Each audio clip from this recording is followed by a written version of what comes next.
ব্রাহ্মণবাড়িয়ার নাসিরনগরে হিন্দু সম্প্রদায়ের উপর হামলার প্রতিবাদ জানাতে শাহবাগে জমায়েত হয় ঢাকা বিশ্ববিদ্যালয়ের শিক্ষার্থীরা।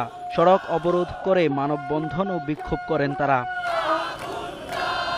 হিন্দু সম্প্রদায় নিয়ে কটূক্তি করায় মৎস্য ও প্রাণী সম্পদ মন্ত্রীকে অপসারণের দাবি জানান শিক্ষার্থীরা। নাসিরনগরে হামলাকারী ও উস্কানিদাতাদের দৃষ্টান্তমূলক শাস্তির দাবি জানান তারা। আমাদের আলাদা কমিশন গঠন করবে যাতে আর ভবিষ্যতে এরকম ন্যাক্কারজনক ঘটনা না ঘটে।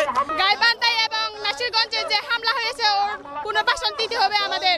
একজন দায়িত্বরত এমপি বা মন্ত্রী কি করে দেশের একটা বৃহত্তর জনগোষ্ঠীকে মালাউনের বাচ্চা বলে গালি দেয়, এটা আমরা মেনে নিতে পারি না। সংখ্যালঘুদের মানবাধিকার নিশ্চিত করতে আলাদা মন্ত্রণালয় সহ স্বাধীন কমিশন গঠনের দাবি জানান সংখ্যালঘু নেতারা।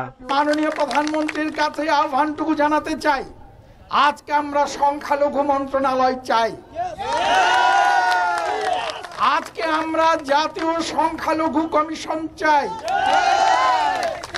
আজকে আমরা জীবন জীবিকার সর্বক্ষেত্রে আমাদের অংশীদারিত্ব প্রতিনিধিত্ব চাই। ভুল সংশোধন করে তারা নাসিরনগরের ঘটনা এবং গোবিন্দগঞ্জের মতো সব ঘটনায় তারা ন্যায্য ব্যবস্থা নেবেন। এদিকে জাতীয় প্রেস ক্লাবের সামনে মানববন্ধন করেন বাংলাদেশ হিন্দু বৌদ্ধ খ্রিস্টান আদিবাসী পার্টি। নাসিরনগরে হামলায় জড়িতদের শাস্তির দাবি জানান সংগঠনের নেতারা। রাসেল খান, একুশে টেলিভিশন, ঢাকা।